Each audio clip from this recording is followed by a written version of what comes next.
This morning, is renting part of the new American dream? And we're going to welcome back to the program Deidre Woollard. She's a real estate expert. Deidre, always great to see you. Thanks for joining us on the program this morning. Happy to be here.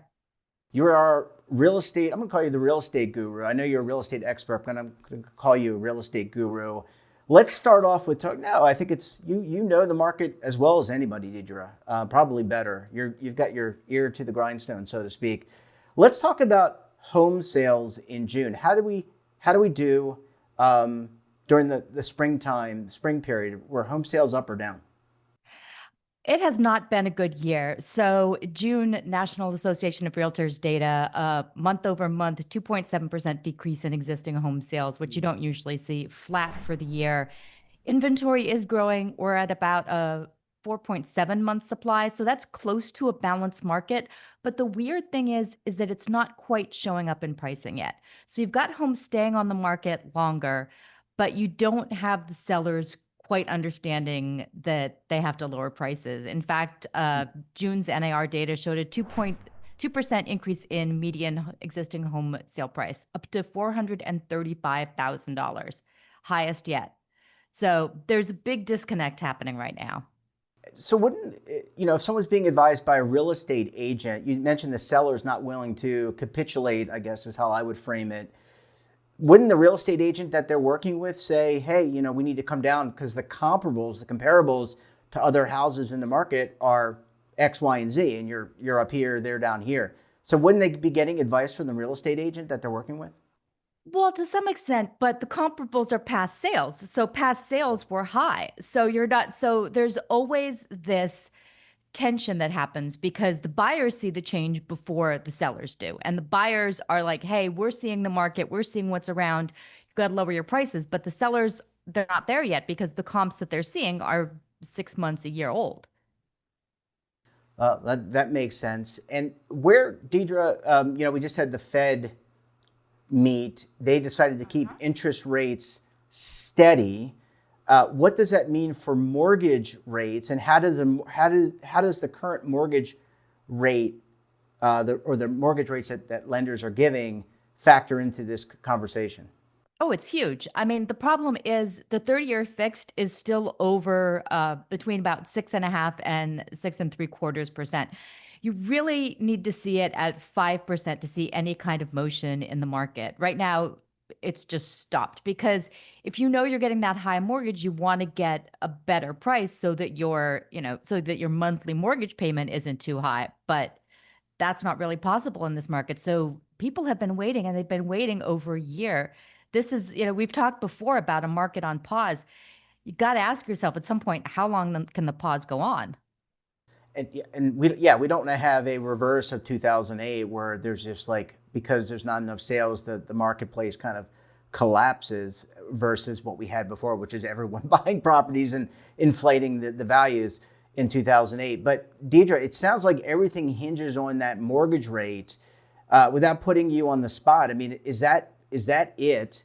And is everyone or possible home buyers really laser focused on that September Fed meeting, even though it's kind of an indirect relationship between the Fed funds rate and mortgage rates?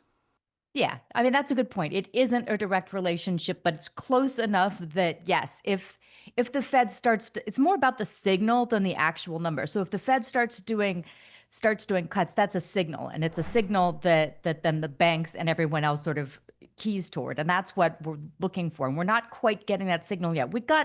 From the Fed, we got some words about how the economy is slowing or the economy might be showing some signs of weakness, but we're not seeing a big push for that. So you've really got this stuck market, but it's different than 2008 because people have so much equity in their homes. So it's not that people are underwater and that prices, even if prices go down a fair amount, most people will not be underwater. So you've got a different situation than you did then. Yeah, absolutely. I completely agree. I probably didn't explain myself well, but I completely understand the analogy. Let me pivot because I want to ask you about renting. Is renting now primarily part of the American dream? It used to be the picket fence, the dog, the family, and the house. That was part of the American dream. But is renting now the primary part of the American dream versus home buying? Yes and no. I mean, it's a question of you've got so many different demographic factors happening. One is that household formation is happening later. People are living at home longer. There's less of a push toward that. You're having, we have a slowing amount of households forming, and we have more single person households than we ever have. So, and it is still cheaper to rent rather than own. Mm. Realtor.com put out data in June, 23rd straight month of year-over-year rent declines for 0 to 2 bedroom properties. Asking rents down 2% overall, but up slightly in larger metros. But renting a starter home is still the more affordable option. So people are sort of pivoting toward that. What we see is a movement instead of from the apartment to buying the house, we see the movement from the apartment to renting the single family home. And those renters will stay in a single family home, longer than they would in an apartment, 5 years versus 1 or 2 years. So, yes. And there is also the flexibility factor. We find that Generation Z, especially, they're not super interested in fixing up houses. Yeah, why do you think that is? It's just like they've watched home and garden television since they were kids, and they're like, "Hey, this is so difficult, and I don't want to be putting up wallpaper." What is the rationale behind that? I I'm think it's a kidding about the societal HGTV. shift. I mean, when I was growing up, working around the house with my stepdad, I learned those sorts of things. Learned how to garden or learned how to like fix the roof or things like that. But I'm not sure that the kids that my friends are raising are growing up with that. So you get that sort of continued effect of just not being trained in it. Although the good thing is the current job market is pushing people towards the trades. So that's another interesting long tail phenomenon to watch. Yeah, so if you're taking up like a carpentry or ironworking, although I think there's probably less ironworking in home building, I could be wrong. You're gaining some level of skill. Maybe it translates well to maybe putting on that deck or doing some of the other things. Is it also about the maintenance though, Deidre? I mean, my hesitancy with having a home is I just don't want to pay all the money to put the roof on every 10 years or whatever, 15 years. That's an expensive proposition. Maintaining the HVAC, I'd rather have someone else do that for me and pay the premium as part of the rent to perform that maintenance. That is always the sticker shock for new homeowners is that they are not prepared for that. There's so many articles. People always tell people you have to have that maintenance fund. You have to build it into your budget, but people don't. They think, okay, I'm buying the house, so my prices are fixed. Not quite, because depending on what you're buying, even new homes have problems. So yeah, I think that is a concern for a lot of people, especially because the price of a mortgage is so high. Yeah, I also my parents used to, as part of my chores, I used to cut the grass out there with the lawn boy mower. I didn't really enjoy that. And so it's kind of translated into my lack of wanting to have a yard. I'd rather focus my attention on something else. But back to the rents for a minute, Deidre. Um, Rents may not be as high relative to buying a home, I guess. I think just to paraphrase what you were saying, but have rents gone up? Some of our major metropolises, whatever. New York is an example. Chicago. What about other cities? I mean, are we seeing rents continue to go up because people aren't buying?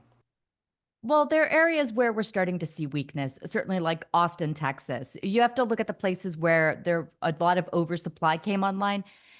Apartment supply is up in places like Austin and places like Charlotte, Raleigh, some of the southern cities. And then you have a question of oversupply because right now, at this moment, people aren't building apartments because they're waiting for that supply to go through. But of course, by the time that supply goes through, then there will be a lack of available apartments and that will make the rents go up again. So we're in this trough right now, but it's not going to last. So I would take it that the real estate marketplace is really looking at that Fed meeting, hoping for at least a quarter point reduction, maybe more, because that could translate into kind of loosening up this mortgage marketplace. Yeah, you'd really need the half point to see something big because if we get below 6%, that is going to bring motion. I mean, if we got close to 5, that's where things really start to happen. But even just a steady 6% 30-year fixed is going to make a big difference. Well, I've heard that Chairman Powell does watch the Broadcast Retirement Network, and if he's listening, we're counting on you, Chairman. I'm just kidding. He probably doesn't even know we exist, even though we have reached out to the Fed numerous times for various topics and research that they do. Anyway, Deidre, we're going to leave it there. Always great to see you. Thanks for joining us. Thanks for playing along, too, with my stupid humor. And we look forward to having you back on the program again very soon. Great. Thank you so much.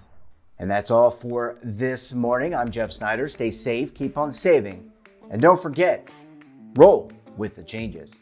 We'll see you all tomorrow morning.